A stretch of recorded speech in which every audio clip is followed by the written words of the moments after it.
Hi students, இன்னைக்கு chapter 11 probability distributionல exercise 11.3ல 4 and 5 பார்க்கலாம் மேடமா.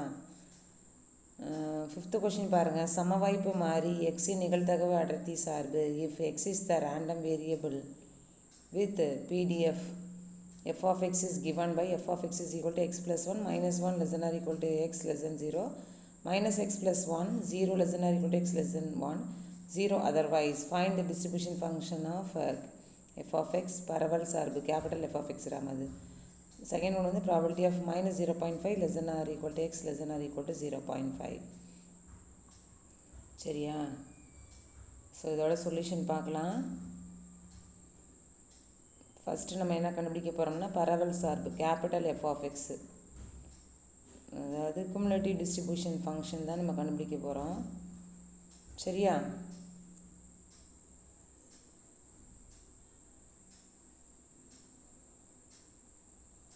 So first one பாருங்கள். when x belong to the open interval minus infinity to minus 1, அதாவது -1 விட கம்மியாக உள்ள ஃபங்க்ஷன் என்னன்னு பார்க்குறோம். அது வந்து இங்கே 0 தான் அதோட ஃபங்க்ஷனு. அதாவது ஸ்மால் எஃப்எக்ஸ் வந்து 0, -1ஓட கம்மியாக உள்ளது எல்லாமே 0. இது -1 வேல்யூ தான் இந்த x + 1. சரியா? So capital F of x is equal to minus infinity to x, f of x dx is equal to integral over minus infinity to x. அது அந்த ஃபங்க்ஷன் இல்லை, அதனால் 0 into dx, therefore 0. b பாருங்கள். when x belong to the closed interval -1, open interval வந்து 0. So -1 இருக்குது, ஆனால் 0 விட கம்மியாக இருக்கிற அந்த வேல்யூ உள்ள ஃபங்க்ஷன் வந்து x + 1. So capital F of x is equal to integral over minus infinity to x f of x dx is equal to minus infinity to minus 1 f of x dx plus minus 1 to x f of x dxன்னு எழுதணும். ஏன்னா -1க்கு முன்னாடி உள்ள ஃபங்க்ஷனையும் எழுதிக்கணும், அதுக்கப்புறம் வந்து -1ஓட ஃபங்க்ஷனை எழுதிக்கணும். ஏன்னா நம்ம குமுலேட்டிவ் கண்டுபிடிக்கிற நம்பரில் இருக்கும்பொழுது பார்த்தீங்கன்னா ஃபஸ்ட்டு ஒன்னோட செகண்ட் ஒன்று ஆட் பண்ணி போடுவோம். நினைவு இருக்குதா? ஸோ நினைவு இருக்குதா உங்களுக்கு? அந்த x 0 1 2 3 அப்படின்னு வேல்யூஸ்லாம் கொடுத்துருப்பாங்க. அப்போ வந்து 0க்கு நேராக உள்ளதை அப்படியே எதை சொல்லியிருப்பேன், 1க்கு உள்ளதை வந்து நம்ம 0ஓட வேல்யூவோட அந்த 1ஓட வேல்யூ என்னவோ அதை ஆட் பண்ணி சொல்லியிருப்பேன் அந்த மாஸ் ஃபங்க்ஷனில். சரியா? ஸோ -1க்கு நேராக என்ன ஃபங்க்ஷன் இருக்குன்னா x + 1 இருக்குது. ஸோ ஃபஸ்ட்டு ஒன்று வந்து 0. ஸோ -1 to xக்கு இன்டெக்ரல் வரும், -1 to xக்கு x + 1 dx போட்டாச்சு. ஸோ எக்ஸை இன்டெக்ரேட் பண்ணால் x²/2, 1 இன்டெக்ரேட் பண்ணால் எக்ஸு ஓவர் த லிமிட் வந்து -1 to x. எக்ஸை இன்டெக்ரேட் பண்ணால் x²/2 ப்ளஸ் 1 இன்டெக்ரேட் பண்ணால் x over the limit -1 to x. So கீழே இருக்கிறதுக்கு பேர் லோயர் லிமிட்டு, மேலே உள்ளதுக்கு பேர் அப்பர் லிமிட்டு. கீழ் எல்லை மேல் எல்லை, ஆனால் ஃபஸ்ட்டு மேலே உள்ளதை தான் சப்ஸ்டியூட் பண்ணணும். அது எக்ஸாக இருக்கனால அப்படியே போட்டாச்சு. மைனஸ் போட்டு கீழே உள்ளது லோயர் லிமிட்டை சப்ஸ்டியூட் பண்ணுறோம். ஸோ எக்ஸுக்கு பதில் -1² போட்டாச்சு, /2 ப்ளஸ் அந்த எக்ஸுக்கு -1 போட்டாச்சு. So x²/2 plus X minus half -1² வந்து 1/2 plus into -1. So first 2 term அப்படியே கிடச்சிருச்சு. இந்த மைனஸ் உள்ளே போகிறச்சா minus half minus into minus plus 1ன்னு ஆகிடுது. சரியா? ஸோ x² ப்ளஸ் எக்ஸ் அப்படியே வந்துடும். இதுக்கு நம்ம க்ராஸ் பண்ணுறச்ச -1 ப்ளஸ் 2 / 2 அப்போ ப்ளஸ் ஆஃப்னு கிடைக்கும். ஸோ அதுக்கு பதில் இங்கே ப்ளஸ் ஆஃப் போட்டாச்சு. ஓகேவா? அடுத்தது சி பார்க்கலாம். when x belong to the closed interval 0 to 1, அது ஓப்பனில் வந்துடும். 0க்கு தான் க்ளோஸ்டு, 1 வந்து ஓப்பன் இல்லை, ஓப்பன். ஏன்னா அது எக்ஸாக்ட் வேல்யூ கிடையாது. சரியா? அதாவது 0 அண்ட் அபோவ் இருக்கும், பட் 1 விட கம்மியாக இருக்கும், அந்த ஃபங்க்ஷன் தான் இருக்கும். அதனால் இந்த capital F of x is equal to minus integral over minus infinity to x f of x dx is equal to minus infinity to -1 1, -1லேருந்து 0 வரைக்கும் 1, 0லேருந்து x வரைக்கும் போடணும், அது 1 போடக்கூடாது இங்கே. சரியா? ஸோ -infinity to -1ங்கிறது அந்த ஃபங்க்ஷன் நமக்கு 0 அப்படின்னு தெரியும். இதில் பார்க்கக்கூடாது, நம்ம கிவன் ஃபங்க்ஷனில் பார்க்கணும். நமக்கு கேள்வி கொடுத்துருந்தாலே ஸ்மால் எஃப் ஆஃப் எக்ஸ் அதில் போய் பார்க்கணும். இது ஃபைனல் ஆன்சர் எழுதும் போது தான் இதை எழுதிக்கணும். சரியா? இதோட வேல்யூ 0. இந்த -1 to 0 இருக்குல்ல, அதோட ஃபங்க்ஷன் வந்து எக்ஸ் ப்ளஸ் 1. -1க்கு நேராக போய் பாருங்கள். X plus 1. அடுத்தது 0 to எக்ஸ்ன்னு இருக்கா, இன்டர்வல் ஓவர் 0 to எக்ஸுக்கு 0வோடைய ஃபங்க்ஷன் என்னென்னு பாருங்கள். 0 எங்கே இருக்குது? 0 இருக்கிறது -x + 1, அந்த ஃபங்க்ஷனை போட்டுக்கணும். அடுத்தடுத்து முன்னாடி உள்ளதை நம்ம கூட்டிகிட்டே வருவோம் குமுலேட்டிவில். சரியா? ஸோ இதை இன்டெகிரேட் பண்ணால் x² / 2 ப்ளஸ் 1 இன்டெகிரேட் பண்ணால் X over the limit -1 to 0 போட்டாச்சு. -x இன்டெகிரேட் பண்ணால் -x² / 2 ப்ளஸ் 1 இன்டெகிரேட் பண்ணால் X over the limit 0 to x. So first 0 போடுறச்ச இது ஃபுல்லாகவே 0 ஆகிடும். இருந்தாலும் உங்களுக்கு போட்டு காமிச்சிட்டேன். அடுத்து மைனஸ் போட்டுட்டு x²க்கு -1 தான் ² / 2 ப்ளஸ்ஸு எக்ஸுக்கு -1 போட்டாச்சு. இதுக்கு அது மாதிரி எக்ஸை போடுறேன். -x² / 2 ப்ளஸ் எக்ஸுன்னு ஆகிடும். 0 போடுறச்சு அது டோட்டலி 0 தாண்டாமா, அதனால் அது போட வேணாம். இருந்தாலும் போட்டு காமிச்சிட்டேன் உனக்கு. சரியா? இது ஃபஸ்ட்டு பார்ட் ஃபுல்லாக 0 ஆகிடும். மைனஸ் போட்டுட்டு இது 1/2 -1 ஆகிடுது. இது -x² / 2 ப்ளஸ் எக்ஸு, அந்த பார்ட்டு ஃபுல்லாகவே 0. அடுத்த லைனில் இந்த மைனஸை உள்ளே விட்டு மல்டிப்ளை பண்ணுங்கள். ஸோ -12. சரி, எல்சிஎம் எடுத்துகிட்டு அப்புறம் கூட க்ராஸ் பண்ணிவிட்டு கூட பண்ணிக்கலாம். ஸோ மைனஸ் போட்டுட்டு 1 - 2/2 போட்டாச்சு. மீதி இருக்க அந்த டேர்ம் அப்படியே போட்டேன். So -1/2 plus into -x² / 2 plus into plus x. So இது மைனஸ் இன்ட்டு மைனஸ் ப்ளஸ் ஆகிடும். So plus ½ -x² / 2 plus x. அடுத்தது டி பாருங்கள். when x belong to the closed interval 1 and open interval வந்து infinity.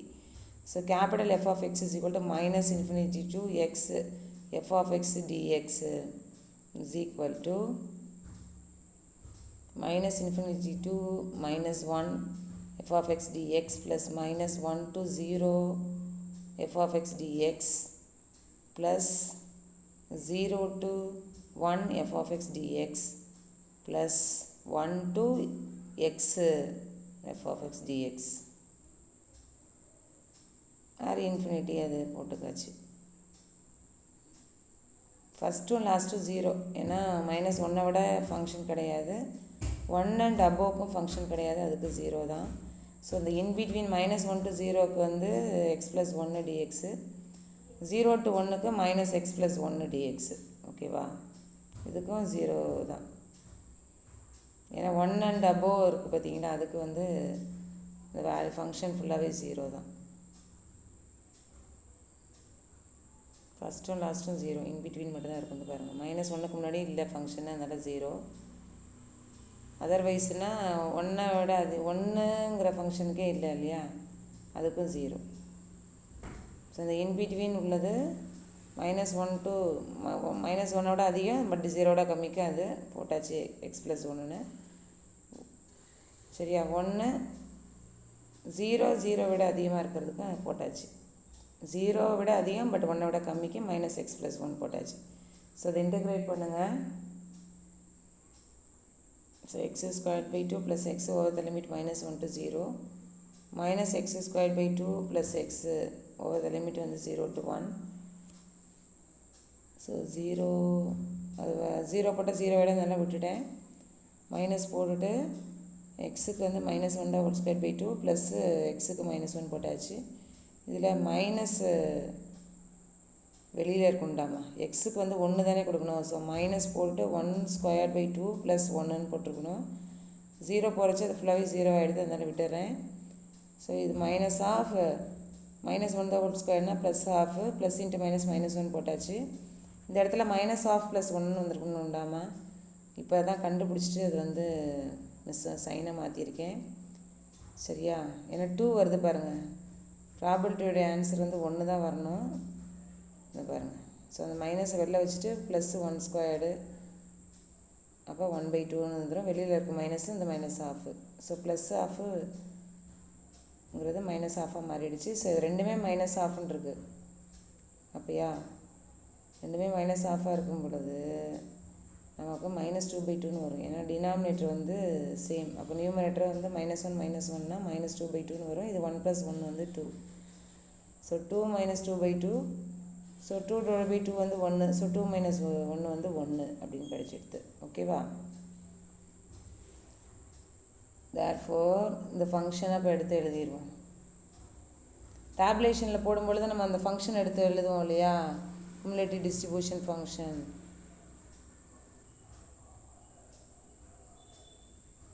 குவி பரவல் சார்பு எழுதுவோம் இல்லையா? இங்கேயும் அதே மாதிரி எழுதணும்.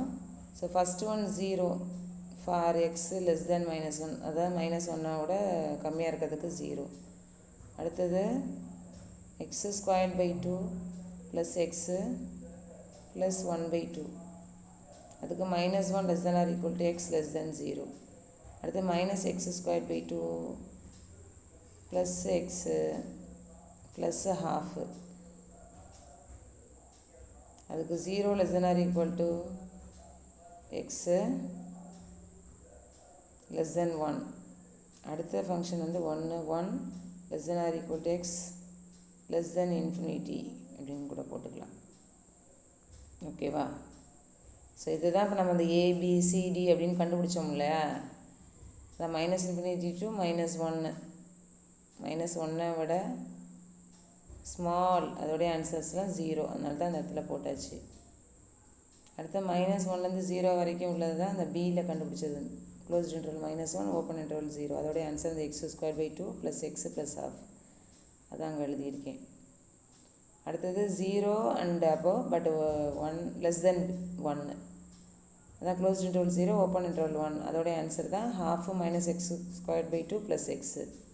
½ -x² / 2 + x. அதுக்கு போட்டாச்சு. அடுத்தது closed interval 1 open interval infinity. 1 விட அதிகம் பட் இன்ஃபினிட்டியை விட கம்மி. அந்த கேஸ் எல்லாம் 1 வரும். ஸோ அதுக்கு தான் இங்கே போட்டிருக்கேன். அதனால தான் 1 less than or equal to x less than infinity அப்படின்னு கூட போட்டுக்கலாம் நீங்கள். ஓகேவா? ஸோ இதில் செகண்ட் ஒன் கேட்டிருக்கா. ஃபஸ்ட்டு ஒன் தான் இப்போ இதெல்லாம் கண்டுபிடிச்சோம், பரவல் சார்பு கேட்டிருந்தனால. இப்போ செகண்ட் ஒன் வந்து probability of -0.5 less than or equal to x less than or equal to 0.5. So integral over -∞ to +∞ f of x dx is equal to integral over small வந்து என்னது நமக்கு -0.5, பிக்கு வந்து 0.5. லோயர் லிமிட் எப்போயுமே ஸ்மாலஸ்ட்டாக இருக்கணும், Appar limit எப்போயுமே கூட இருக்கணும், ஜாஸ்தியாக இருக்கணும். சரியா? இது டைரெக்டாக -0.5 to +0.5 இல்லை, அந்த ஃபங்க்ஷன் இல்லை இங்கே. அதில் -0.5லேருந்து 0 வரைக்கும் ஒரு பார்ட் எடுத்துக்கணும். +0லேருந்து ஆரம்பித்து 0.5 வரைக்கும் ஒரு பார்ட் எடுத்துக்கணும். சரியா? ஸோ -0.5லேருந்து 0 வரைக்கும் உள்ள பார்ட் இங்கே இருக்குது. ஏன்னா அந்த -1 to 0ல் அந்த பார்ட் இருக்குது. இங்கே 0லேருந்து 1க்குள்ளார அந்த 0.5 இருக்குது. இதை பார்க்கக்கூடாது, இது குமுலேட்டிவ் டிஸ்ட்ரிபியூஷனோடது. நம்ம கிவன் ஃபங்க்ஷன் இருக்குல்ல, அதில் போய் பார்க்கணும். சரியா? இது உங்களுக்கு புரியறதுக்காக இந்த இடத்துல போட்டு காமிச்சிட்டேன். நம்ம ஆனால் ஸ்மால் f of x'ல தான் போய் பார்க்கணும். இந்த பாருங்கள், -1லேருந்து 0 வரைக்கும் உள்ளதில் -0.5 இருக்கும், 0 to 1க்குள்ளார +0.5 இருக்கும். ஸோ இந்த ரெண்டு ஃபங்க்ஷனை தான் நம்ம எடுத்துகிட்டு இங்கே போட போகிறோம். So integral over -0.5 over the limit, அதாவது integral over -0.5 to 0க்கு x + 1 dx போட்டாச்சு, plus integral over 0 to 0.5க்கு -x + 1 into dx போட்டாச்சு. ஸோ இன்டெகிரேட் பண்ணால் x² / 2 + x over the limit -0.5 0. இதை integrate பண்ணுறச்சு -x² / 2 + x over the limit வந்து 0 to 0.5. So first 0 போகிறச்சு அது 0 ஆகிடும் இல்லையா? அதனால் அது விட்டுறலாம். மைனஸ் போட்டு கீழே உள்ளது, அதாவது லோயர் லிமிட் போடுறச்சு -0.5 the whole square divided by 2 ப்ளஸ் போட்டுட்டு ப்ராக்கெட்டில் -0.5 அது முடிஞ்சிருச்சு. ப்ளஸ் மைனஸ் தனியாக இருக்குது, எக்ஸுக்கு நம்ம வந்து 0.5 the whole square கொடுக்குறோம், divided by 2 ப்ளஸ் 0.5. 0 போட்டால் அது டோட்டலி 0 தான். ஸோ ஸோ மைனஸ் போட்டுருங்க. இது வந்து மல்டிப்ளை பண்ணுறச்சு 0.25 ஏன்னா square divided by 2 plus into minus minus, so minus 0.5 இது முடிஞ்சிருச்சு. அடுத்தது வந்து மைனஸ் 0.25 ஏன்னா வெளியில் இந்த மைனஸ் இருக்குது டிவைடட் பை 2 ப்ளஸ் அந்த 0.5. ஸோ இந்த டேர்மில் அந்த மைனஸ் உள்ளே போகிறச்சா minus 0.25 divided by 2 minus into minus plus 0.5 plus into minus minus 0.25 divided by 2 plus 0.5. So ரெண்டுத்தோட denominator same. So numerator add பண்ணுறச்சு 0.50 மைனஸ் 0.50 டிவைட் பை 2 0.5 ப்ளஸ் 0.5 வந்து 1ன்னு ஆகிடும். இந்த ஃபஸ்ட்டு ஒன்று நம்ம டிவைட் பண்ணுறச்சு மைனஸ் 0.25 ப்ளஸ் 1. ஸோ 1 மைனஸ் 0.25னா 0.75. therefore probability of minus 0.5 less than or equal to x less than or equal to 0.5 equal to 0.75. So fifth one முடிச்சிட்டோம். அடுத்த ஃபோர்த்து ஒன் பாருங்கள். இந்த PDF அதாவது probability density function of capital X is given by f of x is equal to k into e power minus x by 3 for x greater than 0. அதாவது 0 விட அதிகமாக உள்ள function தான் இப்போ கொடுத்துருக்கா. 0 விட அதிகமான இன்ஃபினிட்டி வரைக்கும் உள்ள ஃபங்க்ஷன். இது 0 விட கம்மி ஸ்மால் 0 விட கம்மினா நெகட்டிவ் வேல்யூஸ் அது எல்லாமே பார்த்தீங்கன்னா 0 அந்த ஃபங்க்ஷனு. 0 விட அதிகமாக உள்ளது k into e power minus x by 3. So first k கண்டுபிடிக்கிறோம், அப்புறம் இந்த பரவல் சார்பு கண்டுபிடிக்கிறோம், அதுக்கப்புறம் இந்த 1 கண்டுபிடிக்க போகிறோம். நிகழ்தகவு அடர்த்தி சார்பு சரியா, அதை கொடுத்துட்டு உங்கள்கிட்ட இப்போ குமுலேட்டிவ் டிஸ்ட்ரிபியூஷன் கேட்டிருக்கா. பரவல் சார்பு கேபிட்டல் f of x கண்டுபிடிக்க சொல்லியிருக்கான். ஸ்மால் f of x கொடுத்துட்டு கேபிட்டல் f of x கேட்டிருக்கா சரியா. So f of x is a probability density function. நிகழ்தகவு அடர்த்தி சார்பு அப்படின்னா integral over minus infinity to plus infinity f of x dx is equal to 1. So நம்ம கொஷினில் என்ன a into e power minus x by 3 for x greater than 0. So 0ங்கிறது small, எக்ஸுங்கிறது big. So 0 போட்டலாம் அந்த எக்ஸுக்கு பதில் இன்ஃபினிட்டி. ஸோ இந்த இதில் மைனஸ் இன்ஃபினிட்டி டூக்கு ப்ளஸ் இன்ஃபினிட்டிக்கு பதில் 0 to இன்ஃபினிட்டி போட்டாச்சு. k வந்து கான்ஸ்டன்ட்டு இன்ட்டு இந்த e power minus x by 3 dx is equal to 1 போட்டுட்டோம். இது இன்டெகிரேட் பண்ணுறச்சு e power minus x by 3 divided by minus 1 by 3 over the limit வந்து 0 to infinity. இந்த மைனஸ் 1 by 3 ரெசிப்ரோக்கல் ஆகிறச்சு 3 by minus 1 எடுத்து into வந்து e power minus x by 3 over the limit வந்து 0 to infinity equal to 1 போட்டாச்சு. So அது okay 3k divided by minus 1 minus 3k தானே. அப்புறம் அப்பரை சப்ஸ்டியூட் பண்ணியாச்சு இன்ஃபினிட்டின்னு. அடுத்து லோயரை சப்ஸ்டியூட் பண்ணுங்கள். e power infinity by 3னா e power infinity தான். e power 0 by 3னா e power 0.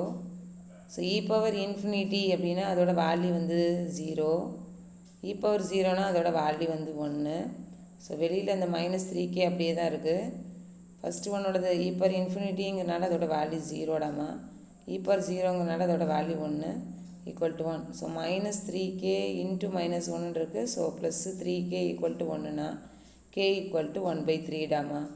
இது கொஞ்சம் ஒரு மாதிரி இருக்க மாதிரி இருக்கும். ஒரு 2-3 தடவை போட்டு பார்த்துட்டிங்கன்னா கொஞ்சம் வந்துடும்டாமா சரியா. So f of x is equal to இந்த k கொண்டு போய் இந்த கிவன் ஃபங்க்ஷனில் போட்டுருணும். எப்போயுமே இந்த k கண்டுபிடி a கண்டுபிடி c கண்டுபிடின்னு கிவன் கொஷின்லேருந்து கேட்டிருந்தாங்கன்னா ஸோ அந்த ஃபங்க்ஷனில் போய் இந்த வேல்யூஸை சப்ஸ்டியூட் பண்ணிடண்டாமா சரியா.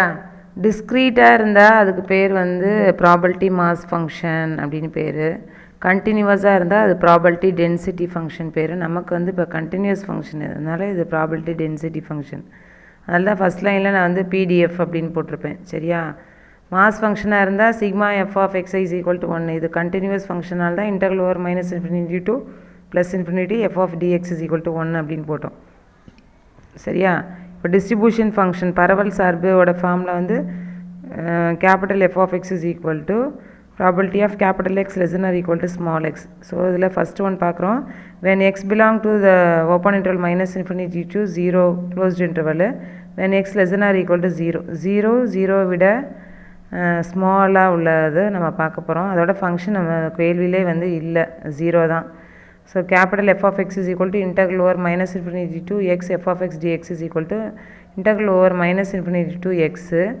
0 விட கம்மியாக இருக்கிறது நம்ம கேள்வியில் பாருங்கள் 0 தான் இருக்குது. ஸோ 0 இன்ட்டு dxன்னு போட்டிங்கன்னா 0 தான். சரியா? அடுத்து செகண்ட் ஒன் பாருங்கள். when x belong to the closed interval open interval 0 to infinity தான். சரியா? அதாவது x greater than 0க்கு தான் கொடுத்துருக்கா. 0 விட அதிகமாக உள்ள ஃபங்க்ஷனுக்கு தான் நமக்கு கிவன் கொஷினில் ஃபங்க்ஷன் கொடுத்துருக்காங்க. capital f of x is equal to integral over minus infinity to x f of x dx is equal to integral over minus infinity to 0 f of x dx plus integral over 0 to x f of x dx.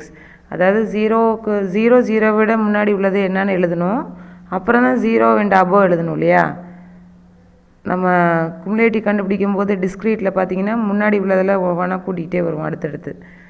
அதனால் 0 விட கம்மியாக இருக்கிற result என்னவோ அதை first எழுதியிருக்கேன். அதோட function வந்து 0. அடுத்தது 0 அண்ட் அபோவோட ஃபங்க்ஷன் தான் இந்த 1/3 into e power minus x/3. So 1/3 வெளியில் தூக்கியாச்சு கான்ஸ்டன்ட்டுங்கனால. உள்ளுக்குள்ளார இன்டெக்ரல் ஓவர் 0 to x போட்டுட்டு e power minus x/3 into dx போட்டாச்சு. ஸோ 1/3 போட்டுட்டு e power minus x/3 integrate பண்ணுறச்சு e power minus x/3 divided by minus 1/3ன்னு வருமா? ஓவர் த லிமிட் வந்து 0 to x. ஸோ அந்த 1/3 கேன்சல் ஆகிடும். So minus 1 into e power minus x/3ன்னு இருக்குது. ஓவர் த லிமிட் வந்து 0 to x. So upper minus lower பண்ணுறோம். So minus 1 into e power minus x/3 minus e power 0/3 0ன்னு போடும்பொழுது e power minus 1 e power minus x/3 e power 0/3னா e power 0 அதனால் அதோட value 1ன்னு போட்டலாம் அடுத்த ஸ்டெப்பில். So minus 1 into e power minus x/3 minus 1. So அந்த மைனஸ் உள்ளே போகிறச்ச minus e power minus x/3 minus into minus plus 1. So 1 minus e power minus x/3 அப்படின்னு போட்டாச்சு. இப்போ நம்ம இந்த குமுலேட்டிவ் டிஸ்ட்ரிபியூஷன் பரவல் சார்போட ஃபங்க்ஷன் எழுதிடுவோம். சரியா? கொஞ்சம் ஒரு மாதிரி இருக்கும் இந்த ரெண்டு சம்மும். ஒரு 2-3 தடவை ப்ளே பண்ணி பார்த்துட்டு கற்றுக்குங்க. சரியா? ஸோ நான் ஃபஸ்ட்டு வந்து 0 to infinity அந்த ஓப்பன் இன்டர்வல் 0 to infinity வந்து அதாவது 0 விட அதிகமாக உள்ள ஃபங்க்ஷன் தான் 1 minus e power minus x/3. x less than or equal to 0 0 விட கம்மியாக இருக்கிறதுக்கு நம்ம 0ன்னு தான் கண்டுபிடிச்சி வச்சுருந்தோம். 0 விட கம்மியாக இருக்கிறதுக்கு அதோட ஃபங்க்ஷன் வந்து 0. சரியா? இப்போ அடுத்ததில் தேர்ட் ஒன் பார்த்தீங்கன்னா probability of X less than 3. So integral over minus infinity to plus infinity F of X dx is equal to இதில் 3ங்கிறது வந்து பிக் ஒன், எக்ஸுங்கிறது ஸ்மால் ஒன். பட் நம்ம கொஷினில் ஸ்மால் ஒன் வந்து 0. கொஷினில் ஸ்மால் ஒன் வந்து 0, ஹையஸ்ட் வந்து இன்ஃபினிட்டி. ஓகேவா? ஸோ ஸ்மால் ஒன்னுங்கிற இடத்துல 0 போட்டுருங்க, ஹையஸ்ட் வந்து 3ன்னு போட்டுருங்க. ஸோ 0 to 3ல் என்ன ஃபங்க்ஷன் இருக்குதுன்னு பார்த்தீங்கன்னா அந்த எக்ஸு கிரேட்டர் தென் 0ன்னு இருக்கு இல்லையா? 0 விட அதிகமாக இருக்குல்ல ஒரு function 1/3 into e power minus x/3 அந்த ஃபங்க்ஷனை தான் நம்ம செலக்ட் பண்ணுவோம். 0 விட அதிகமாக இருக்கிறது இந்த function 1/3 into e power minus x/3.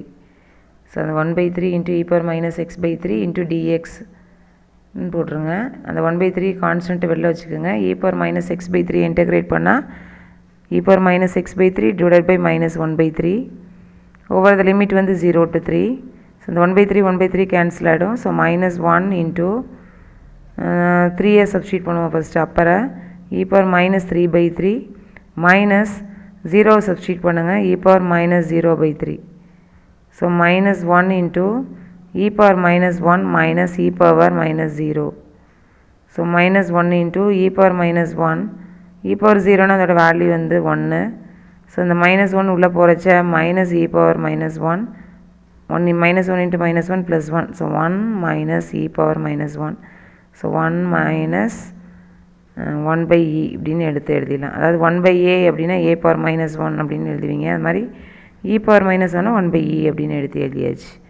So probability of X less than 3 equal to 1 minus 1/e. அடுத்தது பாருங்கள் இதில் என்ன கண்டுபிடிக்க சொல்லியிருக்கா அப்படின்னு பார்த்தீங்கன்னா probability of 5 less than or equal to x. So probability of x greater than or equal to 5 ரெண்டும் same தான், both are same. So integral over minus infinity to plus infinity F of X dx is equal to இது 5 and above அப்படின்னு சொல்லியிருக்கா. நமக்கு so 5 and அபோர்டாமா 5ங்கிறது small எக்ஸுங்கிறது big. So 5 to infinity F of X டிஎக்ஸ்ன்னு போட்டாச்சு. Interval over 5 to infinity F of X DX போட்டாச்சு. இதுக்கும் அதே சேம் ஃபங்க்ஷன் தான்டா நம்ம, ஏன்னா 0 விட அதிகமாக உள்ள ஃபங்க்ஷன் தானே இந்த 1/3 into e power minus x by three. So 1/3 வெளியில் எடுத்துக்கோங்க கான்ஸ்டன்ட்னால. Interval over 5 to infinity e power minus x by three into d x. So 1/3 into இது இன்டெகிரேட் பண்ணுறச்சு e power minus x by three divided by minus 1/3 over the limit வந்து 5 to infinity. So 1/3 அந்த 1/3 cancel ஆகிடும். So minus 1 மட்டும் இருக்கும். E power minus infinity by 3 minus e power minus 5/3. இந்த infinity by 3னா இன்ஃபினிட்டினா அதோட answer 0டாமா, சரியா? So e power minus infinity by 3னா இன்ஃபினிட்டி, இ பவர் இன்ஃபினிட்டினா 0. செகண்ட் ஒன் வந்து அப்படியே தான் இருக்குது. So minus 1 into minus e power minus 5/3. So minus into minus ப்ளஸ்ன்னு எடுத்து ஸோ இ பவர் மைனஸ் 5/3. ஓகேவா? So probability of 5 less than or equal to x or x greater than or equal to 5 e power minus 5/3 அதோடைய answer. அடுத்த fifth one பாருங்கள். Probability of X less than or equal to 4. இப்போ எக்ஸுங்கிறது small, 4ங்கிறது big, சரியா? So integral over minus infinity to plus infinity F of X dx is equal to, அதாவது minus இன்ஃபினிட்டிலேருந்து 4 வரைக்கும் ஒரு பார்ட்டு, 4லேருந்து ப்ளஸ் இன்ஃபினிட்டி வரைக்கும் ஒரு பார்ட்டு, அதாவது மைனஸ் இன்ஃபினிட்டி போட்டாச்சு ஸ்மால் ஒன்றுக்கு, பிக்குக்கு 4 போட்டாச்சு. பட்டு 4 விட அதிகம் நமக்கு கொடுக்கல, புரியுதா? 4 இருக்குது, 4 விட அதிகமாக இருக்கிறதுக்கு நமக்கு ஃபங்க்ஷன் இல்லை, சரியா? அதில் மைனஸ் இன்ஃபினிட்டிலேருந்து 0 வரைக்கும் ஒரு பார்ட்டு, 0லேருந்து 4 வரைக்கும் ஒரு பார்ட்டு அப்படின்னு எடுத்துக்கிறோம். 4 விட அதிகமாக உள்ளதுக்கு தான் இருக்குது ஃபங்க்ஷனு, 4 விட கம்மியாக இருக்கிறதுக்கு ஃபங்க்ஷன் இல்லை. ஏன்னா 0க்கே இல்லை இல்லையா, 0க்கே ஃபங்க்ஷன் இல்லைல்ல. அதனால் அந்த ஃபஸ்ட் ஒன்னோட வேல்யூ வந்து 0. செகண்ட் ஒனுக்கு அந்த இன்டெக்ரல் ஓவர் 0 to 4 போட்டாச்சு, அது இன்டெகிரேட் பண்ணுறாச்சு, புரியுதா? அதாவது x greater than or equal to 0 விட கம்மியாக இருக்கிறதுக்கு ஃபங்க்ஷன் வந்து 0. அப்போ 4 விட அதிகமாக இருக்கிறதுக்கு நமக்கு எங்கே இருக்குது ஃபங்க்ஷனு? அதனால் அது இப்படி பிரிச்சிட்டோம். ஃபஸ்ட்டு பார்ட்டு 0, செகண்ட் பார்ட்டுக்கு அந்த ஓவர் த லிமிட் வந்து 0 to 4 போடும்பொழுது நமக்கு minus 1 into e power minus 4/3 minus e power minus 0 கிடைக்குது. இ பவர் 0னா அதோட வேல்யூ 1. ஸோ மைனஸ் உள்ளே போகிறச்ச minus 1 e power minus 4/3 minus into minus plus 1. So 1 minus e power minus 4/3. So இது probability of X less than or equal to 4 உடைய answer 1 minus e power minus 4/3. Thank you students.